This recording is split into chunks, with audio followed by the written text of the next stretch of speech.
Hi there, Carpoolers. Welcome to another episode of Carpool. Each week I give someone interesting a lift in my car and we have a conversation. This week's passenger is someone I've admired from a distance for many, many years. I've only met him once or twice very briefly. He has a very long and very impressive career in television, generally behind the scenes, although he has appeared on the screen on one or two occasions. Let me just list some of the things that he basically created and was very heavily involved in. Splitting Image, Blackadder, more recently QI. Please welcome into the passenger seat, John Lloyd.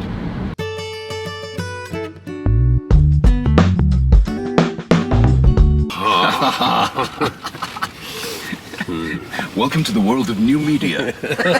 I do very judicious diplomatic editing around locations. Right. So people can't tell where you live. Do you know, the funny thing was, it's the only thing that I was worried about. I suddenly thought. Yeah. No, I've never been paranoid about that kind of thing No. ever. Yeah, no, you can see why a celebrity would be concerned, but somebody like me, I don't know, maybe that thing, some freelance writer once hurt dreadfully. You know, that was just disparaging about his knob gag. And he's actually turned into a psychopathic killer since then. Yes. Not doing research I've decided now is really good in these circumstances. Yes. Because I know what you've done, and I remember seeing you at the rehearsal rooms in Acton in 1989 when you were doing the last Blackadder. The last Blackadder in the next door room to us, and I remember seeing you then. Which Red Dwarf were you in then? That was Red Dwarf, the third series. Right. Okay. And that's when I started. Weren't you in do a third series? No, I wasn't until the third one. No. How amazing! And that was the last one as well. That was always the story. That was the last series that you do three for the BBC. That's what you do. Yeah. Isn't it? Yeah. It was the tradition then. And but did you know I nearly produced that? Did I tell you? Yes, I think because Rob and Doug were script editors for Splitting Image, of course. So I knew them very, very well, and they had two amazing projects. One was this science fiction comedy drama thing, famously it was called Red Dwarf right from the beginning, right. and they knew I was a science fiction nut when I was younger, from working with Douglas Adams and stuff, and so they asked me, and I can't remember. I think I was just tired. I just said, I don't want to do it. Maybe we should combine in Black Dwarf and Red Adder. Red Adder I'd want to be in. Yeah. You've got to set that up. You could do two. You could do two opposing productions. Black Dwarf. Well, Black Dwarf was the name of the anarchist group in Oxford that supplied me with my books that got me 12. Yeah. The Black Dwarf Collective. The revolutionary literature. Yeah. Whoever you vote for, they always get in. That was their poster, which my father didn't find amusing. What was your father? What did he do? He was a building society manager. He had I think you could classify it as a checkered career in finance. Because he did have a very good job when we were little kids, and then it all went away, and it's remained a mystery. My mother and father have taken it to their grave. We'll never know. There was a scandal. And we don't know. Really? Yeah. What? So well. Go on. I was only a kid, so I don't know. Yeah. But he had a. So it's that weird thing. I mean, I don't want to talk about me, but very briefly. People need to know, Robert. Now is the time. Yes. You haven't revealed your hand in these many carpools. And now, ladies and gentlemen, this is John Lloyd interviewing Bobby Llewellyn. We had 2 cars and a telly, and a big house with a garden and all that stuff. And they had lived in a bungalow, and their dad had caught the bus to work. And then by the time I was sort of 10, 12, their dad had a Jag and a bigger house, and we'd gone right down. My father was stringing tennis rackets for the local tennis club. That was his job. Now I can look back and go, my God, that was with 3 kids to suddenly have absolutely zero income. I mean, he just didn't have a job. There was a scandal somewhere, and you never, my parents' generation just, my mother said, I'll take it to my grave. And when my brother and sister and I stood at her deathbed and she was dead, we went, well, she did. Families, they're funny, aren't they, families? Oh, yeah. This is the great line of Stephen Fry's. This is one of the main objections he has to religion, is that you'll meet all your family again in heaven. He goes, oh, no. Some of them, I'd be quite happy. Some, it's fine. Yeah, but all of them, all together, all standing in a row smiling. Yeah. That is scary. Because it's a hotbed, isn't it? Families. I'm quite glad because we've got a very small nuclear family, so there aren't hundreds of weird people, cousins that one has had terrible feuds with. We all know each other very well. Right, but in the sense of what outside your own immediate wife and children, you've got right. Well, I've got my mum's still around, my brother and sister, but there isn't a huge range of things. Like at our wedding, I can only think I had 7 living relatives. Right. And Sarah had got it down from 210 to 150. It was, there were just thousands of people in kilts turning up. Oh, hello, it's cousin Robbie here. Hi, Sarah, we haven't met, and What is this? Is this Wantage? We've just been through Wantage. Yeah, the little market square is lovely. I think the American Carpool viewers like to see classic British market towns. Oh, do they? Yeah. They don't get much of it. Well, I think what happens is, because that thing you noodle around in the evenings, have a bit too much to drink, and you go on YouTube, you can't find anything, you think, Carpool, I'll go there, because there's a huge archive. Yeah, there is quite a big archive now. And you think, that's an interesting idea, I didn't expect that. And I think that you're sort of narrowcaster, aren't you? And once people get to know your taste and the kind of people you like and the people you're interested in, they think, well, if Robert likes these, I'll give her a go. Or yes, him a I think that must be what it is. Yeah. And you think, and it expands your horizons a bit, rather than doing the obvious, going for the obvious comedy star. Or, yes. Because I would like to get, Eddie Izzard I gave a lift to on the night that I decided I wouldn't do stand-up comedy anymore, because we were on together when he just started, and he wore a white polo neck jumper, and he had the most rubbish haircut you've ever seen. And I drove home from Basingstoke back to London with him, and him really kind of enthusing about creating sitcoms and writing new material and all sorts of stuff like that, and me really depressed. I'd like to recreate that moment. Because, basically it was 2 middle-class white men on stage, one who mumbled a lot and forgot his lines, me, and another one who mumbled a lot and forgot his lines, him, and they laughed at him, and they fucking smiled at me at best. And I had a clipboard with my jokes on, because I couldn't remember. How funny. He was promising though, was he? I wouldn't have jumped then. I liked him. I thought he was a very nice guy, but I didn't think he's absolutely burning star. When I remember the first time I saw Lee Evans, and he messed up and he did things wrong and he fell over, but he was just on fire, and he wasn't anything like his material was nonsense, rubbish, but you could tell the energy of that man on the stage was instant, and everybody loved him. And Eddie was not. No, it was not obvious, I would say. But I remember seeing. I've seen quite a few people on almost their very first thing, very early, perhaps their first London thing. I remember seeing a thing with Rick Mail and Ruby Wax doing a double act. I never knew that. A place called. Well, it wasn't. It was just they'd decided to get together for that particular evening. It was a place called Country Cousins at the wrong end of the King's Road, and I went along with Mel Smith. It was right at the beginning of Not the 9 O'Clock News, and Rick and Ruby at the height of their lunacies. And Mel and I were literally the only people laughing. Everybody else is completely just the rustle of programs. People going, we entered a loony bin. Yes. I thought they were funny. Yeah. But you mentioned your clipboard. I did 5 minutes of stand-up the other day. Did you? My first ever. Oh, well done. Wow. Because I was on that show, Marcus Brigstock show, I've Never Seen Star Wars. Do you know that show? Yes. You have to do 5 things you've never done, and they persuaded me to do 5 minutes. Stand up in a comedy club? In the King's Head, in the basement comedy club in Crouch End. Wow.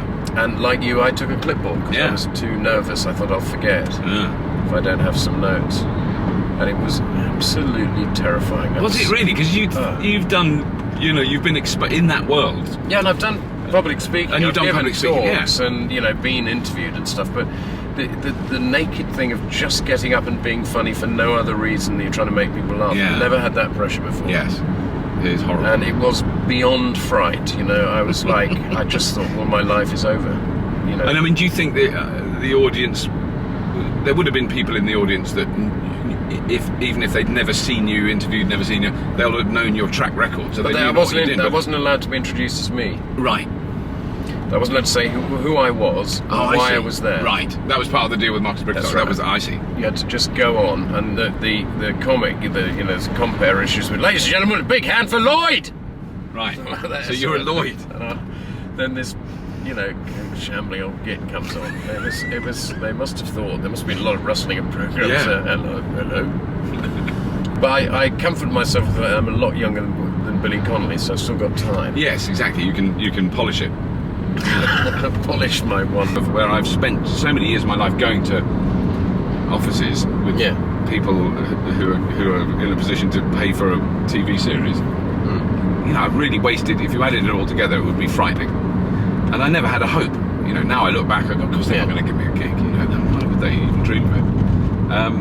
And then you talk to people who are outside that system completely, going, well, it's got to be really cheap and really small and really easy to do, but let's do it anyway and then see what happens. And it's a very refreshing. Now you put it like that, and this makes perfect sense, because I certainly the last 7 years I've pitched so many ideas to so many people and so many layers. And I can't get a gig either. So your track record is like internationally acknowleded. Well, it's fairly bloody successful. It's small, but it's kind of pretty. Doesn't have any errors in it. They basically I've only done 4 telly series, but they're all done well. Well, go on, tell them all so that the viewers know. Well, there's QI obviously. QI now, and then going backwards. Basically, in the 80s, I did Blackadder, Spitting Image, and Not the 9 O'Clock News in 10 years. Wow. And all the beginning ones of them, obviously Spitting Image ran about 10 years longer than I did it. Right. But so it's the thing, it's consistent. Yes. But anyway, I haven't managed to sell a single telly show since QI in 2002, whenever we started, which seems to me ludicrous. So my thing is, I'm going to Ukraine at the moment. Did I tell you about that? No. I've got this friend who's associated with a television station in Ukraine, which is new, and they have apparently a lot of money and no ideas, and so I'm gathering together all my friends who know anything about Ukraine or Russia and saying, look, we've got this wonderful opportunity. We've got a program controller with literally a blank sheet of paper saying, anyone got any ideas? Wow. So have you got any, Robert? God, I might have. I bet you have. But I don't know. I couldn't know less about the Ukraine other than they're showing Red Dwarf there at the moment, because I keep getting lots of fan. Well, emails. there you are then. So Why don't you come out? I think I have to. Come out to Kiev with me. I'd love to. Wow. Years and years ago, I've made so many mistakes in my life. I've turned down so many things. Red Dwarf's another, amazing. How could I turn that down? I knew it was a brilliant script. One of the things that I did think was a very good idea, which I couldn't sell to anybody, I had this idea in the 80s when I sort of stopped doing Spitting Image, just a bit freer, called the John Lloyd Show. And the idea was, it was a chat show called the John Lloyd Show, and there was only one rule, that everybody had to be called John Lloyd. Right. So the first episode was me interviewing a tennis player, of course, and the guy who used to edit the New Statesman. And then the second episode, we'd have run out of famous John Lloyds, because there are only 3 of us who can conceivably be called famous in those days. And then I'd have to interview, a farm labourer or a barrister or whatever. Lathe operator. And the idea being that actually you ask the right questions. Ordinary people are just as interesting as famous ones. In some ways, more interesting. Dave Gorman is. And Dave pinched my idea. Yeah, he did. Well, no, I mean, he had the idea completely independently, but what was really galling was that people said, very funny idea for a sketch, John, but it would never work as a series or a book or anything. Of course it would. It was Dave did that. And it occurs to me that with Carpool, it's a great format, because what you could do is you could just give people lifts. It could be. I really want to do that. Carpool hitchhiker. Pop in. Oh, hello. Yeah. Do you mind being filmed? And just talk, because you're so good at interviewing people. You sort of draw them out. That's one thing I'd absolutely love to see. Right.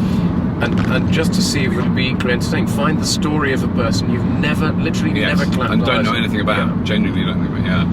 And you have to have somebody with a gun in the back, just in case they turn out to be weird. Can I have Craig Charles in the back? He'd be asleep, because he sleeps immediately. But yeah.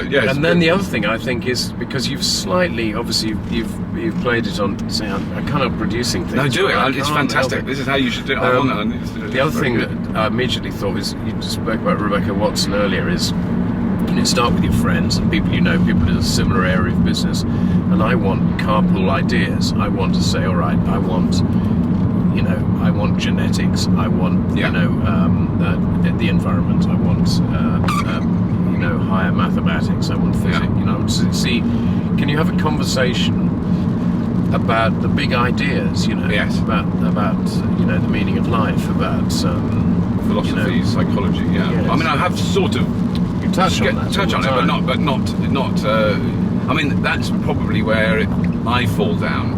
I gave Oliver James a lift into to a talk, and he's brilliant, and he's amazing, and we did have a brilliant conversation, but more about our misspent youth in Oxford. We were both there roughly the same time, only one of us being very academic, the other less so.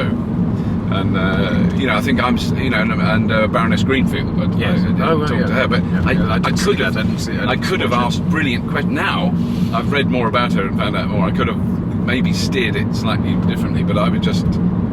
She was great, and she talked really interestingly. But I was out of my depth, intellectually out of my depth, which you have to acknowledge when you reach a certain age that in the end you are, and which is fine. And I learned very quickly. When I don't think so. I think what it is you're out of your jargon. That's the thing. Out of your jargon, yeah. So they do terms they'll use, and I just don't know what they. My brother's a geneticist in Ireland, and he is very, very good at explaining things. But even he'll use stuff, and if I didn't know him well, I'd be too shy to say, what is mitochondrial DNA exactly then? Yeah. And you wouldn't ask Baroness Greenfield because she'd think you were an idiot. Then she wouldn't. No, would you? No. But it's funny, being, as I suppose I must say, after 35 years, I'm sort of an expert on comedy, but you never hear anyone talking about comedy in a jargony way. You don't say, well, we tongued it in case of telegraphing the gag or something, And my formative sort of performing was all done with other people, and if you had a bad gig, it didn't matter because you'd all go back together in the van. Yeah. It was, whereas even when I had good gigs, which I did have as a stand-up comedian, and then I drive home on my own with a bag of chips, feeling really miserable, and going, I really loved it tonight. No, the life of a stand-up is really lonely, and when I used to do more sort of supporting, we would go off and I'd see Ben Elton in Liverpool, right? And it went really well. And afterwards, it's you and the roadie sort of wandering around looking for a Chinese. Yes, how they do it. Yes, if you're young. I gave up comedy performing in 1976, where we were, me and Clive Anderson and Griff Rhys-Jones were booed off at a punk party in Fulham. So we take our lovely little footlights number, right? So you did perform them when you were in college? But it wasn't stand-up, it was like sketches, it was like, we had these things called monologues, which would be, you'd now would be a character, and, When you were on stage with Griff Rhys-Jones, who else was it? Griff and Clive Anderson. Clive Anderson. A lot with John Cantor, you may know. Yeah, John Cantor, a guy called Simon Levine, who's now a barrister. Wow. Various people over the... Clive and Griff probably the best known. Yeah. But you wouldn't have been. You weren't well known then, or had any. No, we're students. We were just out of university. Right. We'd go and do the boat race ball, or sort of some hunt ball in the depths of nowhere. Right. And sort of dinner jackets. And, and for some reason, we opted to do this punk party when 76 punk just beginning. Really. Yeah, absolutely, right at the beginning. And we were. Right sort of in the middle of these people. We were literally spat off stage after about... Because we were booked to do, like 40 minutes or something. Oh, God. We've got to go find a tobacconist. Well, I think I've given up, probably. Have you? I think I've totally given up now. See, the conversation's been so fascinating. It could be a cure for smoking. Yes. All I have to do is keep people in your car for 3 or 4 years. Eventually they'll stop. They'll just forget they ever did. It's the years of doing QI that make one interesting. I was reading something because we should talk about QI because I mean, is it shown in the States, for instance? No. It's not on any other. It's not on any. It's not shown in the States, right. and we are at the moment trying to talk. We're talking to HBO about it, but. And would you put the British one on there, or would you do an American version? I think HBO would want to do an American version, which I think is a very good idea. Stephen Fry and a bunch of American comics. Yeah, because he's a name there, isn't he? So they'll know. Yeah, and it's also the kind of slightly professorial Brit. Yes. With you've basically got 4 Alan Davises, as it were. Yeah. You don't propend. But then there's also great friends of the program, like John Hodgman, who's a fan, who's been on the British series, and who I think would be really. Oh, has he done the British? I didn't realise he did, because he's just agreed to do Carpool, which I'm really thrilled about. Oh, he's wonderful, isn't he? Yeah, wonderful. No, but the great thing about QI is finding out something which is great at one's age, to find out things completely new every day. And I was just reading, I've just uploaded onto Twitter. We have Wikipedia, the QI elf feed, and we've done a year's worth of facts, beginning with A, which is just about to run out because we started this time last year. And I've just written 365 B-related facts. Wow. And I was just they're all in tweets then? They're all 140 characters? all under 140 characters. And this one is about butterflies were sacrificed by the Aztecs to their god Quetzalcoatl, who was opposed to human sacrifice. Which is a fascinating idea. Wow. How do you sacrifice a butterfly? And I think if I was a stand-up, I'd be thinking about that, It's the tiny little butterfly and pinning it to the... It's an interesting idea, isn't it? Disemboweling a butterfly. It's quite a delicate operation. You have a very small nose. It is fascinating, and that was the initial idea behind QI was that comics, after a certain age, really run out of things to talk about, because especially the very famous ones, they can't really go out. You can't just go to the pub and have a banter with your mates. If you go to the football, everyone's staring at you. And so you're reduced to talking about either things that happened a very long time ago, which are familiar to people, which are now ludicrous. All that happened in your kitchen. Yes, all very, things that... One thing with Billy Connolly once years ago, which he was quite unwitting. You know that thing when you're in a mall and your Ferrari's on fire outside? No, Billy, none of us got a Ferrari. You've forgotten that. But so the idea was that if you give stand-up comics a fact, like the Aztecs used to sacrifice butterflies, they'll do exactly what you've done. You can't help thinking, what a business disembowering a butterfly. Yeah. And you would, couldn't you? Sit down for 20 minutes, you could work that up into something. Yes. And it just occurs to you, and you'd let it sleep on it for a bit, and then you'd have a whole... Because it is, I mean, that was the thing I did think about the other day, was I watched QI, and then I watched, I can't even remember what it was, but one of the many TV panel shows with comedians sitting behind desks. And I then I've then realised the only one I watch regularly is QI. And there are a lot of, and there are people I like. It's not that all the comedians on it I think are great. Me too, and of course they're the same people we use. But the weird thing is, once you watch QI and then you watch another one, let's name no names. We won't name any names. It's sort of pointless. Because if you can have the banter and the chat and the niceness and some ideas, so that you take away something you can tell your friends.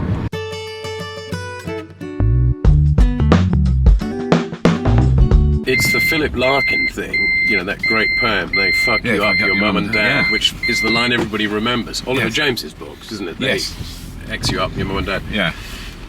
But the next line is, they may not mean to, but they do. Yeah. And people are caught in this cycle of non-optimal, vicious behaviour, which they don't know that they're doing. They think everybody thinks they're rational. Yes. But it just shows you, Robert, the main thing is lunch. Having a good lunch and a cigarette, and suddenly... Huge. One's philosophy is gentler, more loving. The thing with angry dads, it's hugely common. I mean, we've just come across another couple where I don't know that well, but and they struck me as, oh God, why can't we do that? They've got lovely kids and lovely house, and they get on, and she's lovely and he's lovely and it's all lovely. Well, he is a rampaging, insane rhino. Yes. It's just been revealed, and it's the whole marriage is on the on the rocks because he can't control his anger and his frustration. And it's so common. And you just think, well, what is it about that? Because he's a kind of average bloke, you know. But it isn't. The thing is, you don't have to delve very deeply into therapy or philosophy to realise that everything it's a duality issue. It takes two. You know, the Palestinian problem or the Israeli problem, whatever you call it. It takes two. Yeah.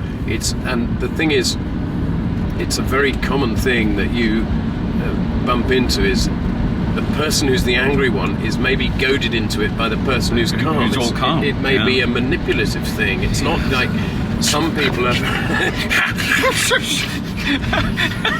There's more than one way of, creating a conflict situation. Yeah. Gosh, it sounds a bit therapeutic, but it's good. Here's an interesting thing I read. Enlightenment, that's supposed to be this thing where you reach a state of nirvana, which means no wind or no disturbance. You're completely relaxed about everything. Right. Things go wrong, that's cool. Slightly amused about it. They go well, that's cool. Slightly amused about it. There's no, as Kipling said in If, triumph and disaster if you can treat these two imposters both the same. Wow. That's the idea that enlightenment is supposed to be perfect equanimity. The mind in balance. Whatever happens, you're easy about it. Yeah. The number of people, it is estimated, who have ever achieved this state in the history of the human race is 14. Is that crazy? So it's a very, very hard, a very, very hard thing to do. One of my favourite remarks is that there's a great 14th century Christian mystic Spaniard called St. John of the Cross, who was the guy who invented the phrase, the long dark night of the soul, from which we get Douglas Adams' great book, The Long Dark Tea Time of the Soul. And St. John of the Cross, sort of lived in some hut somewhere, worrying about things. An incredibly interesting, incredibly bright guy, trying to work out, what it was all about. And he had this great line which he said, in his opinion, the achievement of patience is a greater miracle than the resurrection of the dead. The resurrection of the dead is simple compared to just being not cross about the fact that your children leave the towels on the floor of the bathroom. Wow. So it's a universal thing. You know? We think that the problems of Christian mystics in the 14th century were different to us, but they're not. No. They're just kind of, why do people get cross about things that ultimately, in the scheme of things, don't matter? Yes. And what do you do about it? How do you stop yourself doing that? Yeah. I haven't got there yet. I'm definitely not one of the 14. I don't think I'm going to make the 15th.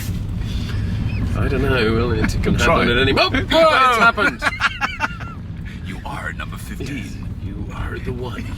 Thank you. It's been really good fun. It's been brilliant. Thank you so much. Thanks for lunch too. It's all wrong. I didn't get lunch. Carpool, I didn't get lunch. Pleasure. Well, can you find your way back? I can. No problem. Civilization. Yeah.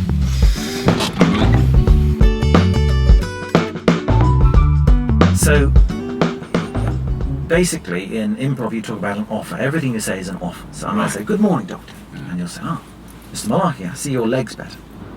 So, leg. Okay. Yes, I'm playing football again. Right. Yes, I heard you scored 3 goals at the weekend. Right. So you can see how you're constantly building on it. Exactly. Yeah. So you've thought, "Doctor, how can I make?" And on the other hand, you might have said, "Good morning, doctor." Good morning, nurse. Are you ready for the operation? So that's a different. Yes. No, the gagmeister would say, "Good morning, doctor," and they respond, "I'm not a doctor," which is funny, but it leads you nowhere. It's called a block. But then the great improviser can even say with a block, "Okay, well, I'm not a patient either. Isn't it crazy?" Then it becomes a story about something else entirely.